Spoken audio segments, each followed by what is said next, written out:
This video was made possible by sponsors like you. Thank you for supporting us on Patreon. Scoot your booty, that booty, and I do the booty scooty. Scoot your booty, that booty, and I do the booty scooty. Scoot your booty, that booty, and I do the booty scooty. Ew.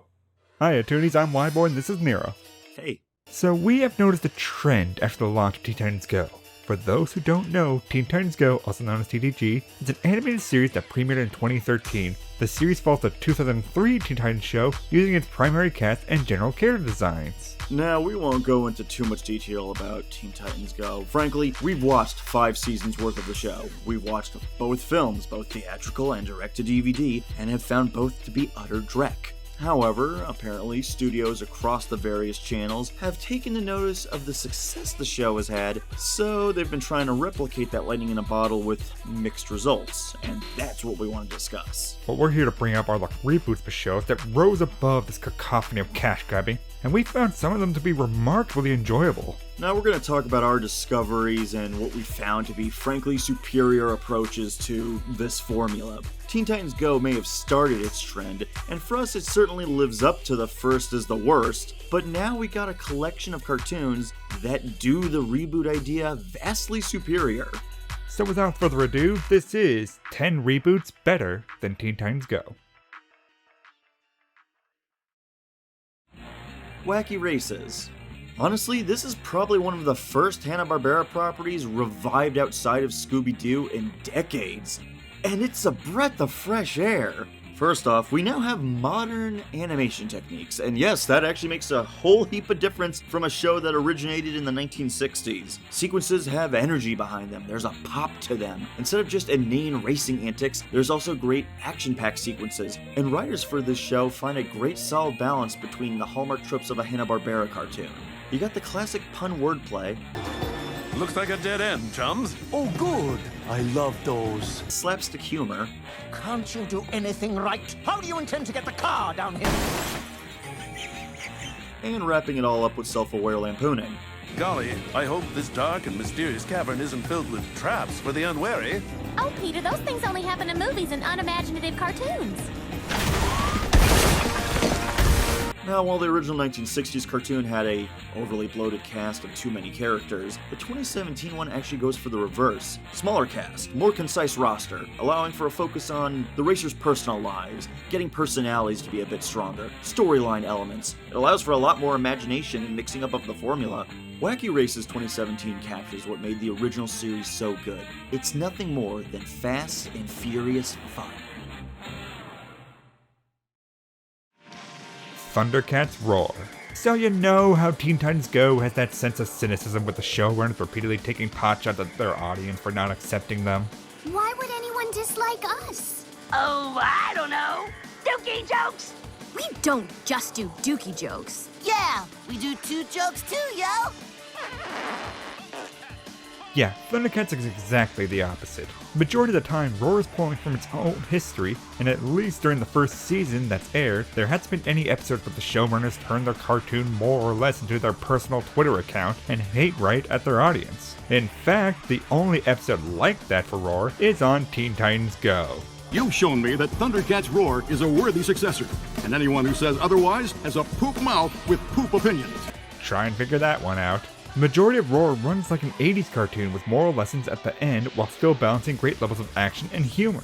And unlike TTG that seems to ignore the super heroic universe the cast resides in, Thundercats Roar revels in the high action-packed sci-fi fantasy elements, allowing it to feel almost like a successor to Adventure Time with its off-the-wall levels of humor. This show does anything and everything from dungeon crawling, space traveling, and monster battling, and of course the occasional musical.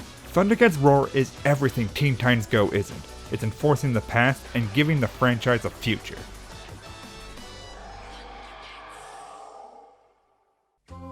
The Adventures of Paddington, the 2019 TV series. Not to be mistaken for the 1997 Adventures of Paddington or the other Paddington shows, but the latest one produced by Nick Jr. There's always been such a delightful innocence to Paddington Bear. No matter what iteration from show to movie, books, the writer is always able to somehow capture that heartwarming kindness to Paddington that is just simply delightful to watch. It's so wholesome, so good. And then this new reboot, the animation is also just, there's no better word for it, it's delightful. They use CGI models, but they animate them to look sort of stop-motion-esque. But the fact that they were able to make a visual mixture with the weight and feel of the live-action Paddington, even with the same performer from those movies, and then have a simplistic charm of the 1970s Paddington, it makes for a great mixture. So if you like heartwarming content, comedy, and marmalade sandwiches, then you should check out The Adventures of Paddington. Rise of the Teenage Mutant Ninja Turtles. The fourth animated series that features the Teenage Mutant Ninja Turtles that raises the age-old question corporations seem to miss is, how do you keep a franchise viable? Answer, you shake it up. But you balance it in the iconography that made the franchise what it is. While Rise does slip up just a little bit, it does still balance it out relatively well. On this list, it's easily the best animated one, leaving choppy shows like Teen Titans Go in the dust when comparing the two. Rise is a great experiment in action-packed animation that kids will enjoy and adults will melt over the choreography. The idea of making a goofy episodic rendition of a property after coming off a more mature rendition is also remarkably well handled in Rise. The writers explore new angles such as Raphael leading the team, Leonardo maturing to become the inevitable leader, Donatello's insecurity, Michelangelo's naive optimism, Hamato Yoshi just being a broken human being. There is some real good stuff here. Unfortunately, the worst enemy to any franchise, the IP holders nixed this show, presumably for a lack of toy sales, showing just how out of date Netflix still are with properties. There is talk of a movie for Netflix, but only time will tell if that tree will blossom fruit. Still, given the chance, this new TMNT could have easily risen to the occasion of its predecessors. Digimon Adventure. Off the heels of Digimon Tri, the 15-year anniversary sequel series for the Digimon franchise, Toei also gave us a full-on reboot of the first season of Digimon. For those of you who don't know, Digimon, aka Digital Monsters, is one of those many sort of Pokemon-esque kind of shows where kids hang out with awesome monsters, occasionally collect them along the way, friendship is had and adventure is to come. Keeping many parallels from the original 90s series, Adventure modernizes Digimon for the current age, both in terms of aesthetic of its technology and its narrative writing. As rather than retelling the same story from before, Adventure changes the framing device of the series, lending itself for more personal and heartfelt moments with the Digidestined and their Digimon, while keeping the nostalgic components that make the series familiar. It's weaponized nostalgia, but done right, because they at least challenge themselves, as opposed to just regurgitating themselves. It is new yet familiar, keeping what made Digimon a landmark series in animation for children, and that's basically wanting Pokemon that can talk. The Looney Tunes cartoons. You know what's so great about Looney Tunes? It's its ability to adapt. Be it them as children, the brilliant sitcom comedy The Looney Tunes Show, and the lukewarm, mediocre, kinda lame butt wabbit, the Looney Tunes has stuck around and cemented itself as a pop cultural staple in comedy. Now, with the launch of HBO Max, we have the Looney Tunes cartoons, and it makes a new approach with the Looney Tunes. That being, going back to basics. It holds tight the classic pacing and timing that made the original cartoons hilarious, and brings back any and all of the Looney Tunes characters to spotlight them in the shenanigans. This is just simply a back to basics for the franchise to the classics of comedy and art style that is a major relief and a breath of fresh air that will get anyone loving the Looney Tunes again, especially after the Wabbit incident. Justice League Action. Justice League Action is a love letter to all things DC. We have all the icons like Superman and Wonder Woman, to the obscure characters like Firestorm and Space Cabbie, and of course my boy, the main man, Lobo.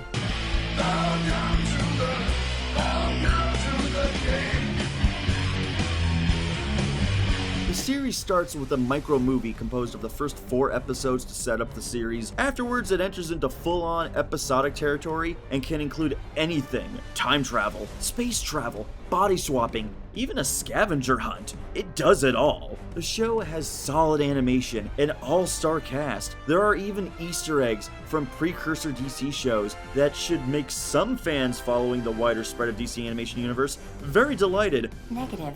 I feel compelled to search for something, or someone. That Green Lantern did not give up hope. If you're a child, then you will likely love this show. And if you're a man-child like me, you'll be more than likely in love with this show, and be grateful for an optimistic breath of fresh air from the DC universe. Carmen Sandiego. A reboot of the classic TV and game show series is a big undertaking, as there's many key aspects that are synonymous with the property. Carmen herself, Vile, Acme, and especially the educational aspects of world history tidbits. All these came together in the original show and games to create an iconic villainess you love to thwart. But now this reboot flips the script as we follow Carmen as a heroic Robin Hood-esque thief, stopping the criminal organization Vile with her team all around the world, learning some history and geography along the way, but also being engrossed in an exciting spy thriller, delving into a new facet of Carmen's persona while all other parties wrestle with false assumptions of her. That alone makes Carmen Sandiego a very intriguing watch, but couple that with the beautiful stylized artwork and animation, and how the show homages the series and games by bringing back key characters from the series, all of that elevates the series from its edutainment beginnings and answers the question beautifully of who in the world is Carmen Sandiego? Ben 10, the 2016 TV series. For a while after the original Ben 10 ended in 2008, it had been kind of on a downward spiral of continuity-heavy confusion.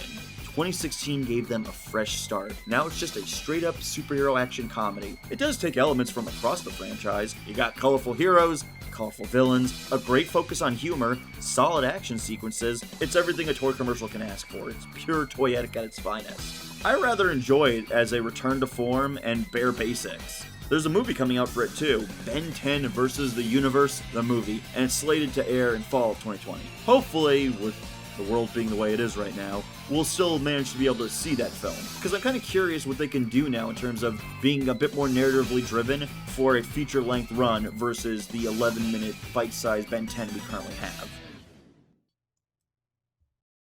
And lastly, Be Cool Scooby-Doo.